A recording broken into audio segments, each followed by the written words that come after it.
வைகை நதி தென்மதுரை வைகை நதி.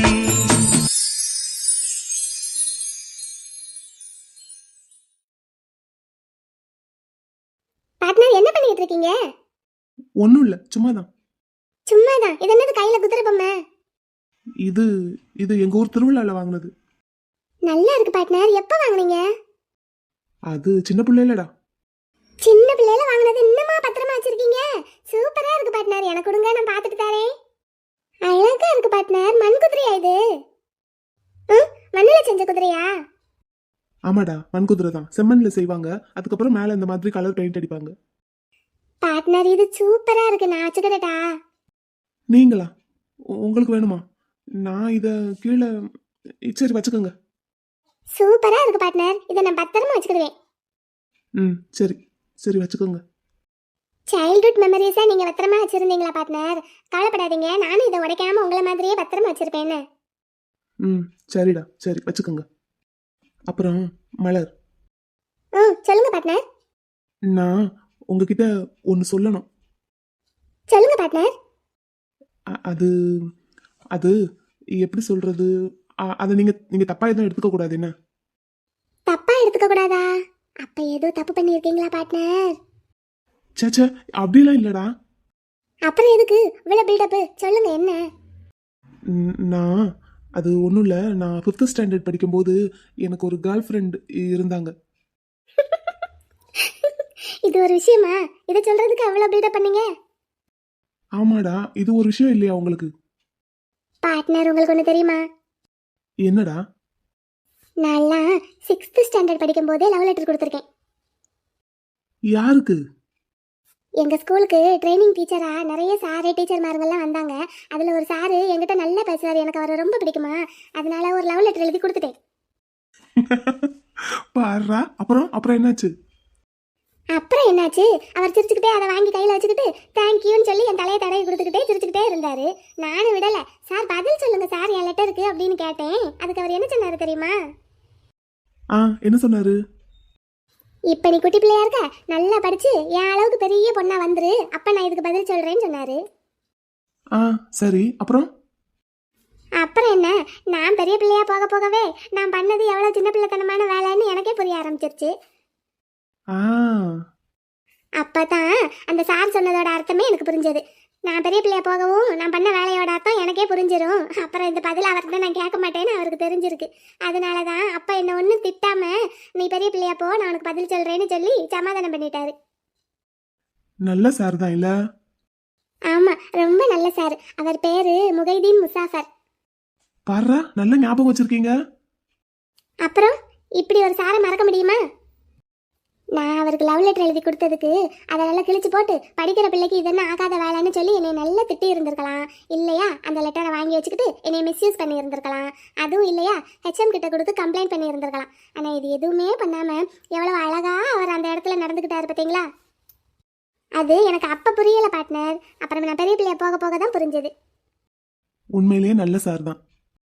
ஆமாம், அவர் என்கிட்ட என்ன சொன்னார் தெரியுமா? இந்த லெட்டரை என்கிட்ட கொடுத்ததை நீ யார்கிட்டையும் சொல்லக்கூடாது, நானும் யார்கிட்டையும் சொல்ல மாட்டேன், ஆனால் நீ எப்பவும் போல தான் இருக்கணும் அப்படின்னு சொன்னார்.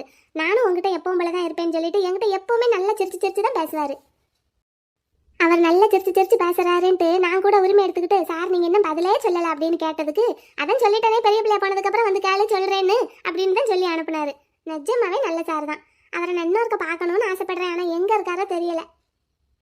இந்நேரம் அவருக்கு கல்யாணம் ஆகி 2 பிள்ளை பிறந்து அந்த பிள்ளையுமே ஸ்கூல் படிப்பெல்லாம் முடிச்சிருந்திருக்கும். என்ன பார்ட்னர்? இருக்கலாம். பாத்தீங்களா, எனக்கு தான் எந்த லவ் ப்ரப்போசலும் வந்ததில்ல, ஆனா நான் ப்ரப்போஸ் பண்ணியிருக்கேன். அதானடா. ஆனா மலர், நிஜமாவே நான் எவ்வளவு ப்ரெஷர்ல இருந்தாலும் உங்ககிட்ட பேசினா அது அப்படியே ரிலீஃப் ஆயிடுதுடா. ஆமாவா பார்ட்னர்? ஆமா. I love you partner. Partner, என்னடா? கல்யாணத்துக்கு அப்புறம் என்னை உப்பு மூட்டை தூக்குறேன்னு சொன்னீங்களே, மறந்துட்டீங்களா? உப்பு மூட்டையா? உப்பு மூட்டைன்னா முதுகுல தானே ஏறுவீங்க. அது அது எனக்கு கொஞ்சம் சங்கடமா இருக்கும்டா. நான் வேணா உங்களை அப்படியே கையில தூக்கட்டா? சரி, அப்ப நான் கையில தூக்கிட்டு வீடு முழுக்க சுத்தி சுத்தி வரணும். டேய், வீட்டுல தம்பி இருக்கான், ஆத்தா ஐயா எல்லாரும் இருக்காங்க. ஒரு மாதிரியா நினைக்க மாட்டாங்க? நம்ம வீட்டு ஆளுங்க தானே பார்ட்னர். இல்லப்பா, ஆத்தாவும் ஐயாவும் இருந்தா கூட ஒன்றும் இல்லை. பெரியவங்க வயசானவங்க. ஆனா தம்பி சின்ன பையன்ல, இன்னும் கல்யாணம் ஆகாத பையன். நம்ம இப்படி இருக்கிறத பார்த்தா அவன் மனசுல தேவையில்லாம ஏதாவது தோணிருச்சுன்னா. ஆமா பார்ட்னர். சரி அப்படின்னா இங்கே மட்டும். ம், சரி. சூப்பர் பார்ட்னர், தூக்குங்க. தூக்கியாச்சு, போதுமா?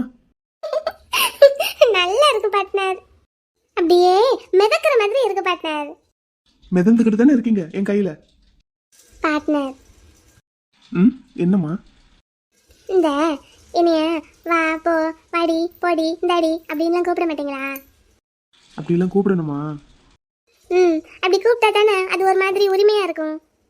சரி, நான் பழகிக்கிறேன்னா வந்துடும். ம், ம், சரி. ஆனா எல்லாத்துக்கும் உங்களுக்கு டைம் தேவைப்படுது என்ன பார்ட்னர்? ஆமாடா, சீக்கிரமா. சரியா? ம், ஆனா பார்ட்னர், நம்ம கல்யாணம் அரேஞ்ச்டு மேரேஜா இல்லாம இருந்திருக்கணும். நான்லாம் உங்களை முன்னாடியே பார்த்துருந்துருக்கணும். அப்படியே சுத்தி சுத்தி வந்து லவ் பண்ணி இருந்திருப்பேன். அப்படியா? ஆமா, துரத்தி துரத்தி வந்து காதலிச்சிருந்திருப்பேன். என்னை கூட அப்படியெல்லாம் யாராவது காதலிக்கணும்னு எனக்கெல்லாம் ஒரு ஆசையாவே இருந்தது பார்ட்னர். ஆனா என்ன, எனக்கு அந்த மாதிரி எதுவுமே நடக்கல. நடக்கும் நடக்கும். சரி, போதுமா? இறக்கி விட்டுட்டா? கை வலிக்குதா? கை வலிக்கல, ஆனா கடைக்கு போகணும்ல, அதான். ஆஃபீஸ் போயிட்டு அங்க என்ன வேலை நடக்குதுன்னு காளிகிட்ட கேட்டுட்டு அவனை பார்க்க சொல்லிட்டு அப்படியே கடைக்கும் போய் ஒரு பார்வை பார்த்துட்டு வந்துடுறேன். ம், சரி.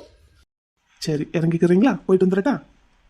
அப்படியே என்னை தூக்கிக்கிட்டு இந்த ரூம் வாசல் வரைக்கும் போய் இறக்கி விடுங்க பார்ட்னர். சரி. அல்லி, பிள்ளைகிட்ட எல்லாத்தையும் எடுத்து சொல்லு. ஆ சரிங்க. ஐசு, என்னம்மா? மாப்பிள்ளைய இன்னைக்கு வீட்டுக்கு வர சொல்லி இருக்குடி. அப்படியா? எதுக்குமா? அப்பாவும் நானும் உட்காந்து கலந்து பேசணும். சரி, நடந்தது நடந்து போச்சு, இனிமேல் எதையும் மாற்ற முடியாதுல்ல. அதான் மாப்பிள்ளைய கூப்பிட்டு அடுத்து ஆக வேண்டிய காரியத்தை பார்க்கலான்னு. என்னம்மா? அதாண்டி, நம்ம நினச்ச மாதிரி அங்கே ஒன்றும் சொத்து சுகம் எதுவும் இல்லைன்னு தெரிஞ்சு போச்சு. அதுக்காக அப்படியே விட்டுற முடியாதுல்ல. அதுக்கு என்ன செய்ய போகிறீங்க? அதாண்டி, அவர்கிட்ட ஒன்றும் இல்லைன்னு தெரிஞ்சு போச்சு.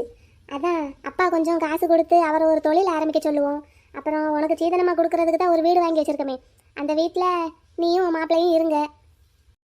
அப்போ நம்ம நினச்ச மாதிரியே உன் மாப்பிள்ளை பிஸ்னஸ் மேன் ஆயிடுவார், நீ சொந்த வீட்லேயும் இருந்துக்கிடுவேன். எங்களுக்கும் நிம்மதியாகவும் சந்தோஷமாகவும் இருக்கும். நம்ம பிள்ளை நம்ம கண்ணுக்குள்ளேயே கைக்குள்ளேயே இருக்கான்னு. அதான். ம், சரிம்மா. மாப்பிள்ளை வந்ததும் அப்பா பேசுவார் அவர்கிட்ட. அப்போ நீயும் உள்ளதெல்லாம் எடுத்து சொல்லி அவரை சம்மதிக்க வைக்கணும். சரியா? ம், சரிம்மா. இந்தா வந்தாச்சு வந்தாச்சு. வாங்க மாப்பிள்ள, வாங்க வாங்க மாப்பிள்ள. வாங்க. மாமா, உங்களுக்கு இப்போ உடம்பு எப்படி இருக்கு? ஆ, பரவாயில்ல மாப்பிள்ள, வாங்க உட்காருங்க. உட்காருங்க மாப்பிள்ள, உட்காருங்க. சொல்லுங்க மாமா, ஏதோ பேசணும்னு வர சொன்னீங்க. ஆமா மாப்பிள்ள, நடந்தது நடந்து போச்சு. நீங்களும் உங்க பக்கம் தப்பு இல்லைங்கிறீங்க. சரி, இப்ப இந்த தப்பை யார் பண்ணாங்க, யார் பொய் சொன்னாங்க, யார் ஏமாத்துனாங்கிற ஆராய்ச்சி எல்லாம் நமக்கு வேண்டாம். யாரு இதை பண்ணியிருந்தாலும் பாதிக்கப்படுறது என்னமோ என் பொண்ணோட வாழ்க்கை தான். அதனால இதுக்கு அடுத்த கட்ட முடிவை நான் தான் எடுத்தாகணும். அதான் ஒரு முடிவு எடுத்துட்டு உங்களை பேசுறதுக்கு வர சொல்லியிருக்கேன். ம், சொல்லுங்க மாமா. ஒன்றும் இல்லை மாப்பிள்ள, இப்ப நீங்க பாத்துக்கிட்டு இருக்கிற வேலையை ரிசைன் பண்ணிருங்க. வேலையை ரிசைன் பண்ணணுமா? எதுக்கு மாமா? இருக்கிற வேலையை ரிசைன் பண்ணிட்டு அப்புறம் நான் என்ன செய்வேன்? இருங்க மாப்பிள்ள, நான் பேசிக்கிறேன். என்னை பேச விடுங்க, அதுக்கப்புறம் நீங்க பேசுங்க. ம், இப்ப நீங்க பாத்துக்கிட்டு இருக்கிற வேலையை ரிசைன் பண்ணிருங்க. நான் என் பணத்தை முதலீடா போட்டு உங்களுக்கு நீங்க விரும்புற மாதிரி ஒரு தொழிலை ஆரம்பிச்சு தர்றேன். அந்த தொழிலை நீங்க நல்ல லாபகரமா நடத்துறதுக்கு உங்களுக்கு பக்கபலமா இருந்து நான் எல்லா உதவியும் பண்ணியும் தரேன். அப்புறம் இப்ப நீங்க குடியிருக்கீங்கல்ல உங்க ஃப்ரெண்டோட வீடு, அதையும் காலி பண்ணிருங்க. நம்ம ஐஸுக்காக நான் சீதனமா கொடுக்கறதுக்கு ஏற்கனவே ஒரு வீடு வாங்கி வச்சிருக்கேன். அந்த வீட்டுக்கு நீங்க குடி வந்துருங்க. எதுக்கு மாமா இதெல்லாம்? என்ன மாப்பிள்ள, எதுக்குன்னு கேக்குறீங்க? நாங்க என்ன நினைச்சு உங்களை எங்க பொண்ணுக்கு கட்டி வச்சோமோ அந்த மாதிரி நீங்க இல்ல. சரி, அதுக்காக என்ன பண்ண முடியும்? நாங்க நினைச்ச மாதிரி உங்களை மாத்திக்கிறோம். உங்களுக்கு என்ன தொழில் தொடங்கணும்னு விருப்பம் அதை மட்டும் நீங்க சொல்லுங்க. அதுக்கு ஏத்த மாதிரி ஒரு பிளான் ரெடி பண்ணுவோம். அது கொண்டு மேற்கொண்டு ப்ரொசீட் பண்ணுவோம். அப்படி எனக்கு தொழில் தொடங்குற ஐடியாலாம் எதுவும் இல்லை மாமா. நான் இப்போ பார்த்துக்கிட்டு இருக்கிற வேலையிலேயே எனக்கு தாராளமாக வருமானம் வருது. அது போக நான் ஏற்கனவே சொன்ன மாதிரி மனம் வாங்கி போட்டிருக்கேன். இந்த வருஷத்துக்குள்ள நான் வீடை கட்டி முடிச்சிருவேன். அதுக்கு உண்டான காசையும் சேர்த்து வைக்க ஆரம்பிச்சாச்சு. அதனால இப்போ நான் பார்த்துக்கிட்டு இருக்கிற வேலையில வர்ற வருமானமே எனக்கு தாராளம். உங்க மகளை நல்லபடியா வச்சு குடும்பம் நடத்த என்னால முடியும் அந்த வருமானத்திலேயே. ஆமா, என்ன வருமானம்? பொல்லாத வருமானம். ஒரு 60,000 ரூபாய் வாங்குவீங்களா? பிச்சை காசு. என்னது, பிச்சை காசா? என்ன அப்போ உங்க வீட்டுல யாராவது பிச்சை கட்டு வந்தா பிச்சைக்காரன் தட்டுல 60,000 போடுவீங்க? பிச்சை காசாம்ல, பிச்சை காசு. என்ன மாப்பிள்ள வார்த்தையெல்லாம் தடிக்குது? அது உங்களுக்கு மாமா, எனக்கு இல்ல. நான் இப்ப வரைக்கும் மரியாதையா தான் பேசிக்கிட்டு இருந்தேன். நீங்க தான் நான் வாங்குற சம்பளத்தை பிச்சை காசுன்னீங்க. ஏங்க கொஞ்சம் மெதுவா பார்த்து பேசுங்க. சொல்லுங்க மாமா, நான் கேட்கறதுக்கு பதில் சொல்லுங்க. உங்க வீட்டுல யாராவது பிச்சை காட்டு வந்தா 60,000 தான் தட்டுல போடுவீங்களா? அதான் நான் சொல்லல, இந்த ஆளு நம்ம பேசுற பேச்சுக்கெல்லாம் ஒத்து வர மாட்டாருன்னு. ஆமா, நான் தெரியாம தான் கேக்குறேன். இப்படி எல்லாம் நீங்க கூப்பிட்டு வச்சு பேசுற அளவுக்கு நான் எதுல குறைஞ்சு போயிட்டேன்? பின்ன என்ன, நடு வீட்டுல உட்கார வச்சு பன்னீர் தெளிச்சு சந்தனம் தடவாத குறையா ராஜ மரியாதை பண்ணிக்கிட்டு இருக்கோம். இப்படி பேசுனா என்ன அர்த்தம்? அப்படி ஒண்ணு நீங்க எனக்கு எந்த ராஜ மரியாதையும் புதுசா பண்ண வேண்டாம் தே. நான் ஏற்கனவே மரியாதையோட தான் இருக்கேன். ஏங்க நீங்க கொஞ்சம் பார்த்து பேசுங்க. ஐஸ்வர்யா, அத உங்க அம்மா கிட்ட சொல்லு. ஆமா, என்னத்த அம்மா கிட்ட சொல்றது? பிச்சைக்கார குடும்பங்கிறது சரியா தான் இருக்கு. வர்ற வாய்ப்பை பயன்படுத்திக்கிட தெரியல. ஏம்மா என்னம்மா இப்படி பேசுற? அப்புறம் வேற எப்படி பேசுறது? அன்னாடம் பிச்சை எடுத்து சாப்பிட்டுக்கிட்டு இருக்கிறவங்க கிட்ட 1 கோடி ரூபாய் கொடுத்து வச்சுக்கோன்னு சொன்னா தங்கத்துல திருவோடு செஞ்சு பிச்சை எடுப்பானா? அந்த கதையாவில இருக்கு இந்த ஆள் பேசுறது. ஏம்மா இதே கொஞ்சம் மரியாதையா பேசுங்க. நாங்க கொடுக்கற மரியாதையை தான் உங்களுக்கு யூஸ் பண்ணிக்கிட தெரியல. இதுக்கு மேல வேற என்னத்த செய்யறது நாங்களும்? இங்க பாருங்க, இப்ப முடிவா நீங்க என்னதான் சொல்றீங்க? இங்க பாருங்க மாமா, இப்ப நான் பாக்குற வேலையில என் பொண்டாட்டிய நல்லபடியா வச்சு குடும்பம் நடத்துற அளவுக்கு எனக்கு வருமானம் வருது. இதுவே எனக்கு தாராளம். இதுதான் எனக்கு மரியாதை. நான் என் காலில் நிற்கும் போதே உங்க வீட்டுல எனக்கு இப்ப ஏற்பட்ட மரியாதைன்னா, இதுல நான் உங்க பேச்சை காட்டு உங்க பணத்தை வாங்கி தொழில் ஆரம்பிச்சு நீங்க வாங்கி கொடுக்குற வீட்லயும் நான் குடியிருந்தேன்னு வைங்க, உங்க காலடியிலேயே என்னைய போட்டு மிதிச்சிருவீங்க. இங்க பாரு ஐஸ்வர்யா, உங்க அப்பா கிட்ட சொன்னதுதான் உனக்கும். என் பொண்டாட்டி நீ உன்னை நல்லபடியா வச்சு குடும்பம் நடத்துற அளவுக்கு தைரியம் எனக்கு இருக்கு. இப்ப நீ என் கூட வர்றியா இல்லையா? என் மகளை எங்கயா கூப்பிடுற? நான் இருக்கிற இடத்துலதான் அவ இருக்கணும். அதுக்காக தான் கூப்பிடுறேன். ஐஸ்வர்யா, என் கூட கிளம்பி வா. என் மகளுக்கு வாடகை வீட்டுல வந்து குடியிருக்கணுங்கிற எந்த தலையெழுத்தும் கிடையாது. ஐஸ்வர்யா, என் கூட வர்றியா இல்லையா? வர முடியாதுன்னு சொல்லிடி, மூஞ்சில அடிச்ச மாதிரி. ஐஸ்வர்யா, உன்கிட்ட தான் கேக்குறேன். எங்க அப்பா இப்படி இருக்கும்போது நான் எப்படி வர முடியும்? நீங்க தான் கொஞ்சம் பொறுமையா பேசினா என்ன? உங்க அப்பாவை பாத்துக்கிறதுக்கு உங்க அம்மா இங்கதான் இருக்காங்க. உன் தங்கச்சியும் இருக்கா. அதுவும் இல்லைன்னா நீ அப்பப்போ வந்து பாத்துக்கோ. இப்ப என் கூட வர முடியுமா இல்லையா அதை மட்டும் சொல்லு. டேய், என் மகளை எங்கடா கூப்பிடுற? ஒண்ணுத்துக்கும் வக்கு இல்லாத பயிலுக்கு பிள்ளைய கட்டி வச்சா ரோசம் ஒண்ணுதான் குறைச்சது. நீ பேசாம இருடா குட்டி, இங்கிட்டு வா. இப்ப ஏன்ப்பா இப்படி எல்லாம் பேசுறீங்க? அப்பா சரியா தான் பேசுற ரைஸ், நீ உள்ள போ. என் கூட வர்றியா இல்லையா? என்னங்க இப்படி 2 பேரும் மாத்தி மாத்தி சண்டை போட்டுக்கிட்டா நான் என்ன செய்வேன்? ஐசு, இங்கிட்டு வாடா நீ. ஏப்பா நீங்களாவது கொஞ்சம் பார்த்து பேசுங்கப்பா. ஐஸ்வர்யா, நீங்களாச்சும் கொஞ்சம் பொறுமையா இருங்கங்க. என் கூட வர முடியுமா முடியாதா? எங்க அப்பா இப்படி இருக்கும்போது நான் எப்படிங்க வருவேன்? சரி, அப்போ உங்க அப்பா கூட இருந்துக்கோ. பக்கத்தவனுக்கு வாய் கொழுப்பு அதிகமா, அது சரியா தான் இருக்கு.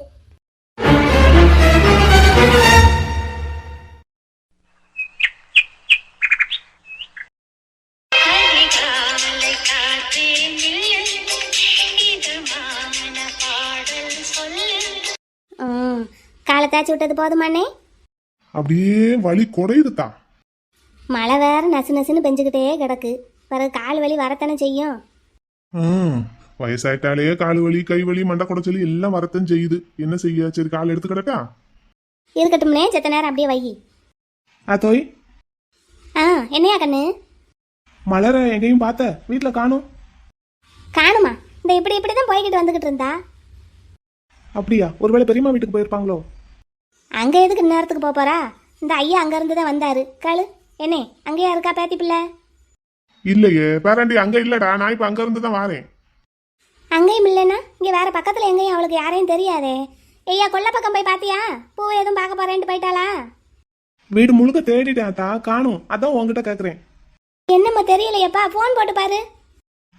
சரி அத்தா, உங்ககிட்ட கேட்டுட்டு போன் பண்ணலாம்னு நினைச்சிட்டு இருந்தேன். குட் மார்னிங் மதுரை மக்களே, நான் உங்க ஆர்ஜே. அதிகாலையில நம்ம மதுரை வழியா போய்கிட்டு இருக்கிற காத்தை நிப்பாட்டி நல்லா விசாரிச்சாச்சு. இப்போ பிறந்திருக்கிறதோ மார்கழி மாசம். பொண்ணுங்க எல்லாம் காலையில சீக்கிரமா எந்திரிச்சு குளிச்சுட்டு சுவாமியை தரிசனம் பண்றதுக்காக போய்கிட்டு இருப்பீங்க. அவங்கள தரிசனம் பண்றதுக்காக நம்ம மதுரை பசங்களும் அவங்க பின்னாடியே போய்கிட்டு இருப்பாங்க. இந்த ரேடியோவில் பேசிக்கிட்டு இருக்கிறது நம்ம பேத்தி பிள்ளை மாதிரி தான் தெரியுது. அதானே பேராண்டி, பிள்ளை வேலைக்கு போயிட்டா போலடா. அதானே, அப்படித்தான் போலாத்தா. அதனால இந்த மார்கழி மாசத்தை சிறப்பிக்கிற வகையில இன்னைக்கு நம்ம காலை தென்றல் நிகழ்ச்சியில மார்கழி மாச பாடல்களா கேட்க போறோம். எல்லாரும் கேட்கறதுக்கு ரெடியா இருக்கீங்களா?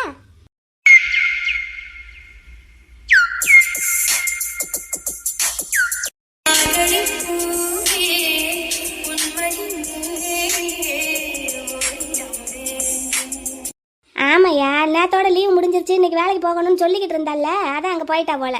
சரி, அப்போ நான் 1 மணி நேரத்தில் நிகழ்ச்சி முடிஞ்சிடும்ல, நீ போய் கூட்டிட்டு வந்துறியா கண்ணு? ம் சரியாத்தா. அம்மா ஐயா என்ன உன் மடியில காலை வச்சுட்டு உட்காந்துருக்காரு? காலு வலிக்குதான்.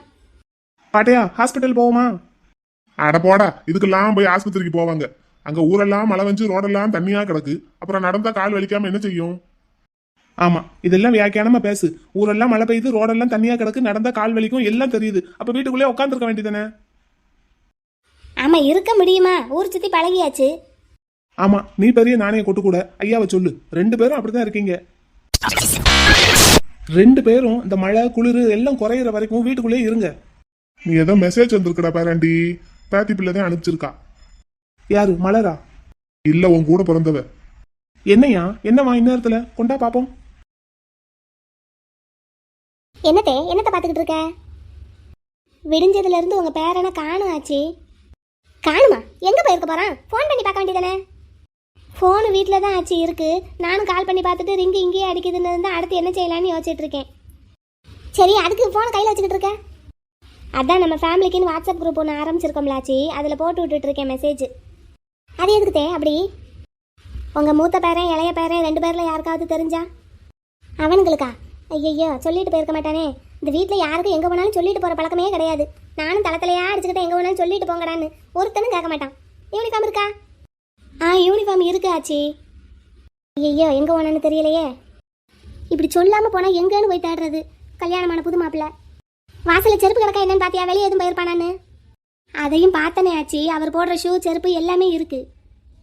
ஐயய்யா, செருப்பும் ஷூவும் இல்லாமல் எங்கேயும் போகவும் மாட்டானே. அப்போ வீட்டுக்குள்ளே பார்த்தியா எங்கேயாவது மொட்டை மாடியில்? பார்த்துட்டேன் ஆச்சி, பார்த்துட்டு தான் ஃபோன் பண்ணேன். அப்புறம் ரிங் இங்கேயே அடிச்சது, அதான் மெசேஜ் போட்டுட்டு இருக்கேன். ஐயய்யா, கல்யாணம் ஆனதுக்கு அப்புறமா இப்படி இருந்தா எப்படி?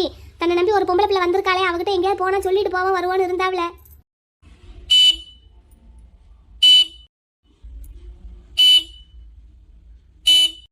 இதாரு வாசல்ல ஹார்ன் அடிக்கிறது? தெரியலையாச்சி, இந்த நான் போய் பார்க்குறேன். தம்பி, நீ தானாடா? என்னடா குட்டி பிள்ளை, இந்நேரத்தில் இங்கே அக்கா வீட்டுக்கு வந்திருக்க?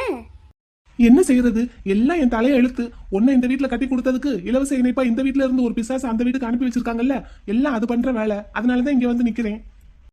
என்னடா ஆச்சு?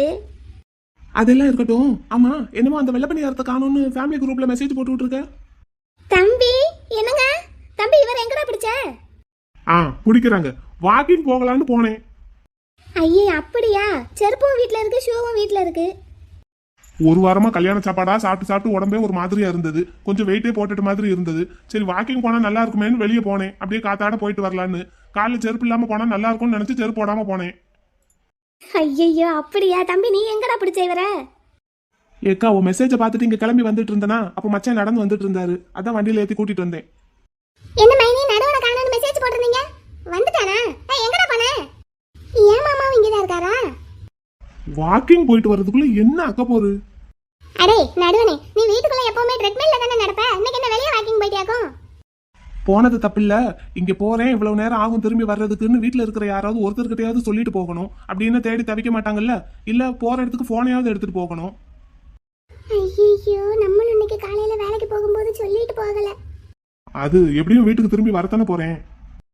வருவீங்க மச்சான், உங்க வீடு தானே. திரும்பி வராம எங்க போக போறீங்க? இருந்தாலும் உங்க மேல பாசம் வச்சிருக்கிறவங்க உங்களை கொஞ்ச நேரம் காணும்னாலும் தேடி தவிக்க தானே செய்வாங்க. பார்ட்னர் நமக்கும் சேர்த்து தான் சொல்றாரு. நம்மள அவர் ஏதாவது சொல்லி திட்டுறதுக்குள்ள நம்மளும் குறுக்க புகுந்து குறுக்கு சாಲು ஓட்டிடுவோமா? ஏய் தாடா நடுவனே, நேற்று வரைக்கும் நீ தனி ஆளு. இன்னைக்கு உன்னை நம்பி எங்க வீட்டு பொண்ணை கட்டி கொடுத்துருக்கோம். அப்ப எங்கேயாவது போனா வந்தா இங்க போறேன் இவ்வளவு நேரம் ஆகும் வர்றதுக்குன்னு சொல்லிட்டு போக பழகு. உன் பாட்டுக்கு அம்பட்டே உதறி போட்டு போனா என்ன அர்த்தம்? என்ன பார்ட்னர், நான் இனிமே எங்க போனாலும் சொல்லிட்டு போறேன் பார்ட்னர். அப்ப நீயும் இன்னைக்கு காலையில சொல்லாம கொள்ளாம தான் வேலைக்கு போயிருக்க போல. ஆமா ஆமா, ஆனா நான் இங்கதான் இருக்கேன்னு ஊருக்கெல்லாம் சொல்லிக்கிட்டு தானே இருக்கேன். நான் பேசுற பேச்சத்தான் காலையில மதுரையில இருக்கிற எல்லாரும் கேக்குறாங்க. அப்ப நான் அங்கதான் இருக்கேன்னு எல்லாருக்கும் தெரியும்ல? எல்லாருக்கும் தெரியும். நீ இங்கதான் இருக்கேன்னு உன் புருஷனுக்கு தெரியுமா? சொல்லிட்டு போகல. சாரி மைனி. Partner, sorry partner. நீங்க காலையில வேலைக்கு கிளம்பும் போது வீட்டுல ஆத்தா இருந்தாங்களா? இருந்தாங்க பார்ட்னர், ஐயாவும் இருந்தாரு. ஒரு வார்த்தை சொல்லிட்டு போயிருக்கலாம்ல. சாரி பார்ட்னர், இனிமே எங்க போனாலும் சொல்லிட்டு போறேன். எங்க வீட்ல அப்படியெல்லாம் பழக்கம் இல்ல. யாருமே யாருக்கிட்டையுமே எதுவுமே சொல்ல மாட்டோம். இங்க போறோம் இங்க வாரோம்னு அந்த பழக்கத்துக்கே இருந்துட்டேன். ஏய் நடுவனே, என்னடா தங்கச்சியை வளர்த்துருக்க? உன்னோட வளர்ப்பு சரியில்லைடா. அதான் பாரு இப்போ உன்னால நானும் திட்டு வாங்குறேன். பார்ட்னர் நம்ம வீட்டுக்கு போவோமா? ம் வாங்க. டேய் நீ என்ன நேரத்தில் இங்கே வந்து நின்றுட்டு இருக்க? அத்தாடி அடுத்து எனக்கா? அது அக்கா மெசேஜ் போட்டிருந்தாள்லண்ணே, அதான் என்ன ஏதுன்னு பார்க்க வந்தேன். சரி அதான் பார்த்தாச்சுல்ல, வா கிளம்பலாம். நீங்கள் போங்கண்ணே, இந்த அக்காட்ட 2 வார்த்தை பேசிட்டு வர்றேன். சரி சீக்கிரமா வந்து சேரு, நேலேருந்து காலேஜ் போகணும், ஞாபகம் இருக்குல்ல? உங்கள் வேலையெல்லாம் முடிஞ்சதில்ல, இந்த காலேஜுக்கு அனுப்பி விட்ருவீங்க. என்னடா? அதானே கல்யாண வேலையெல்லாம் முடிஞ்சிருச்சுல்ல, இனிமேல் போக வேண்டியதுதான். ம் வா வா, வந்து ரெடியாகு, சீக்கிரமா வா. மலர் வாங்க. சரி அக்கா மச்சான் போயிட்டு வரேன். சரிடா தம்பி. ஓகே மாப்பிள்ள, பார்த்துக்கோங்க. மலர் சொல்லிட்டு வாங்க. மைனி போயிட்டு வரேன். நடுவனே போயிட்டு வரேன்டா. போ, உன்னால சேர்த்து நானும் வசம் வாங்க வேண்டியதா இருக்கு. உன்னையால தான்டா நான் வசம் வாங்கியிருக்கேன். சரி கிளம்பு கிளம்பு, அதான் கிளம்பிட்டாருல, நான் உனக்கு என்ன இங்க வேலை, கிளம்பு. கொழுந்து நீங்க என்ன பண்ற? உன் வேலையை பார்த்துட்டு போ. ஆஹா, வீட்டுக்கு வந்து தானே ஆகணும். வாடி, அங்க வந்து கவனிச்சுக்கிறேன். தம்பி குட்டி, இதுக்காக அங்க இருந்து ஓடி வந்தியாப்ல? ஆமா, எனக்கு ஒரு வேலை இல்ல, இதுக்காக வேலை மெனக்கிட்டு அங்க இருந்து ஓடி வர்றேன். போனவர் தன்னால திரும்பி வரமாட்டாரு. இதுக்கெல்லாம் குரூப்ல ஒரு மெசேஜ் போட்டு விட்டு அம்பிட்டு பேரையும் அலக்கழிச்சுக்கிட்டு இருக்கான் வேலையத்தவ. இப்ப உன்னால அங்க இருந்து என் அண்ணனுக்கு இங்க வர்றதுக்கு வெட்டியா பெட்ரோல் செலவு. சரி மாடு, அப்ப எதுக்கு வந்த? இந்தா இதை புடி. என்னடா பால் பாக்கெட்டு? இந்தா இதையும் புடி. என்ன மாடு காஃபி பாட்டிலு? இந்தா இதையும் புடி. என்ன மாடு வண்டிக்குள்ள இருந்து வரிசையா ஒண்ணு எடுத்துட்டு இருக்க? இதெல்லாம் வச்சு என்ன செய்ய? போய் உன் தம்பிக்கு சூடா ஒரு காஃபி போட்டு எடுத்துட்டு வா போ. அட மாடு, காபி குடிக்கிறதுக்கு அங்க இருந்து இங்க வந்த? ஆமா ஆமா. ஏன் அதுக்கு வீசுன கையும் வெறுங்கையுமா வர வேண்டியதானடா? ஏன் என் தம்பிக்கு ஒரு காஃபியுமா போட்டு கொடுக்க மாட்டேன் நானு? ஆமாமா, இந்த வீட்டுக்கு பூ வைக்க வரும்போது 11 சீர்வரிசை தட்டு, பட்டுச்சேலை, ஒரு செயின், மோதிரம் எல்லாம் வாங்கி கொண்டு வந்தே ஒரே ஒரு காஃபியை கொடுத்து அனுப்பி விட்டுட்டாங்க. சாப்பாடு கூட போடல. அப்படிப்பட்ட கஞ்சாம்பட்டி இருக்கிற வீடு இது. இந்த வீட்டுக்கு நான் வந்து ஒரு காஃபி கேட்டேன்னு வை. இந்த வீட்டுல எங்க அக்காளுக்கு மாப்பிள்ள கேட்டதுக்கு கூடவே அவர் தங்கச்சி இலவச இனிப்பா எங்க வீட்டுக்கு அனுப்பி வச்சிருக்காங்கல்ல, அது மாதிரி நான் வந்து ஒரு காஃபி கேட்டதுக்கு வேற யாரையும் அனுப்பி வச்சா எங்க வீடு தாங்காதுப்பா. அதான் நானே எல்லாத்தையும் வாங்கிட்டு வந்துட்டேன். எது விளக்க மாட்ட? விளக்க மாத்த எடுத்து வீடு தூக்குற வேலையெல்லாம் அப்புறமா பாரு, முதல்ல போய் காஃபியை போட்டு எடுத்துட்டு வாப்போ. ஏன் மாடு உம்பிட்டையும் கொண்டு வந்திருக்க? அடுப்பு அதை யார் கொண்டு வருவா? அடுப்பு இல்லாம எப்படிடா காஃபி போடுறது? நீ ஒண்ணும் பண்ண வேண்டாம். அந்த பால் பாக்கெட்டை கட் பண்ணி அதுல இருக்கிற பால் அந்த பாத்திரத்துல ஊத்தி என் வயித்துல தூக்கி வை. பால் தன்னால கொதிச்சிரும். அப்புறமா காஃபி போட்டு எனக்கு கொடு போ. அங்க இருந்து அடுப்பையும் தூக்கிட்டு வருவேன். கேக்குறா கேள்வி. பல்ல கட்டாம போய் காஃபி போட்டு எடுத்துட்டு வா. அப்புறம் வந்தா டம்ளர் அப்படி இதுல ஊத்தி எடுத்துட்டு வா. இது என்ன டம்ளரு? உறிஞ்சி குடிக்கிற டம்ளரு. நான் இதுலதான் டீ காஃபி பால் எல்லாம் குடிப்பேன்னு ஊருக்கே தெரியும், இவருக்கு தெரியாதான். பாக்குற வேலை தான் போலீஸ் உத்தியோகம். இந்தா புடி, பல்ல கட்டிட்டே நிப்பா. குட்டி பிள்ளை, நீ இன்னும் ஒண்ணு மறந்துட்ட. ஒன்னும் மறக்கல, சீனி தானே. காபிக்கு சீனி போடாம எப்படி இனிக்கும்? இந்த வீட்டுக்கு நாங்க பூ வைக்க வரும்போதும் பொன்னழைக்க வரும்போதும் ஒரு பெரிய தட்டு நிறைய கல்கண்டு வாங்கிட்டு வந்தோம். 2 தட்டு கல்கண்டு இங்க இருக்கு. அதை கொஞ்சமா தட்டி காஃபில போட்டு எடுத்துட்டு வா, நல்லா இனிக்கும் போ. அட மாடு, எல்லாத்துக்கும் கணக்கு பண்ணி தான் வந்திருக்க. பின்ன எம்காம் படிக்கிறோம், கணக்கு பண்ண தெரியாம இருப்போமா? போ போய் காஃபி போட்டு எடுத்துட்டு வா, நல்லா ஸ்ட்ராங்கா போடு. அப்படி பார்த்தா நாங்களும் தான் உங்க அக்காவுக்கு பூ வைக்க வரும்போது கல்கண்டு கொண்டு வந்தோம், பொன்னழைக்க வரும்போதும் கல்கண்டு கொண்டு வந்தோம். அது அங்கதானே இருக்கு. வேணும்னா வந்து எடுத்துட்டு போங்க. சீந்திரதுக்கு ஆள் இல்லாம அங்க சும்மா தான் கிடக்கு. ஏய், இப்ப நீ போய் காஃபி போட்டு எடுத்துட்டு வர போறியா எப்படி? போறேன் மாடு, போறேன். அப்புறம் அது 1/2 லிட்டர் பால் பாக்கெட் எப்படியும் 2-3 நாளைக்கு வரும். இன்னைக்கு அந்த பாலை நீ யூஸ் பண்ணிக்கோ. நாளைக்கு நீங்க வாங்குற பால்ல எனக்கு காஃபி போட்டு வை. டெய்லி நேரத்துக்கு வருவேன் போ.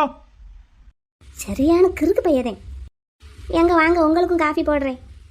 போ போ. இம்பிட்டையும் கொண்டு வந்து காஃபி போடுங்கிறான் பாரு. எம்பிட்டு இருக்கணும் இவனுக்கு. வந்து சேர்ந்துருக்கான் பாரு. இவனெல்லாம் பெத்தாங்களா செஞ்சாங்களான்னு தெரியல. என்ன ஆளு மீசை பாரு. மீசை வச்சுட்டா முறைச்சுக்கிட்டே இருப்பாங்க போல. இதுக்கெல்லாம் பயப்படுறாரு இந்த எம்கே கிடையாது. ஏ கற்பாயி, சீக்கிரமா காஃபியை போடு. ஒரு காஃபி போடுறதுக்கு இவ்வளவு நேரம். இவளுக்கெல்லாம் கல்யாணம் ஒரு குறைச்ச. இதுல அஜித் மாதிரி மாப்பிள்ள வேணும்னு இந்த வெள்ளை பணியாரத்துக்கு வாக்கப்பட்டிருக்கு. எங்கிட்டு கூடி சுத்தி சுத்தி பார்த்தாலும் இந்த ஆளை பார்த்தா அஜித் மாதிரியே இல்ல. என்னத்தை பார்த்துதான் மயங்கினாலும். மனுஷன் ஒரு காஃபி குடிக்கிறதுக்கு இத்தனை கிலோமீட்டர் தூரம் வண்டி எடுத்துட்டு வர வேண்டியதா இருக்கு. என்ன வாழ்க்கடா இதெல்லாம். சீ. வந்துட்டியா தாயே, கொண்டா. போட்டுட்டேன்டா தம்பி, இந்தா. ஏன் 1/2 லிட்டர் பால் பாக்கெட் வாங்கிட்டு வந்தேன்ல, கிணத்துக்குள்ள எட்டி பாக்குற மாதிரி இருக்கு. ஏன் கொஞ்சம் நிறைய தான் போட்டுட்டு வந்தா என்ன? அடே, நீ அண்டா சைஸுக்கு டம்ளரை கொண்டு வந்திருக்க. இவ்வளவு பெரிய டம்ளர் நிறைய காஃபி காலையில குடிச்சா உடம்புக்கு என்னத்துக்காகும்? 1/2 டம்ளர் குடி போதும். உன் புருஷன் வீட்டு சொத்தை கரைக்கிற மாதிரியே பேசுற. சரி கொண்டா, கிளம்பு நீ. நீ குடிச்சிட்டு டம்ளரை கொடு, நான் கழுவி உள்ள வச்சுக்கிறேன். நாளைக்கு வருவே இல்ல? இது என் டம்ளர், நானே கொண்டு போய் என் வீட்டுல வச்சு கழுவிக்கிறேன். நீ கிளம்பு. சரி அப்ப குடி, அக்கா நிக்கிறேன். ஒன்னும் தேவையில்லை, நீ கிளம்பு. போய் அந்த வெள்ளை பணியாரத்தை கவனி போ. போ மாடு, என்னன்னு போ. இப்ப போடுற கேவலமான இந்த காஃபியை குடிக்கிறதுக்கு அங்க இருந்து இங்க வண்டி கட்டிட்டு வர வேண்டியதா இருக்கு. இதுக்கு பேசாம எங்க அண்ணன் கையாலேயே காஃபி குடிச்சிருக்கலாம்.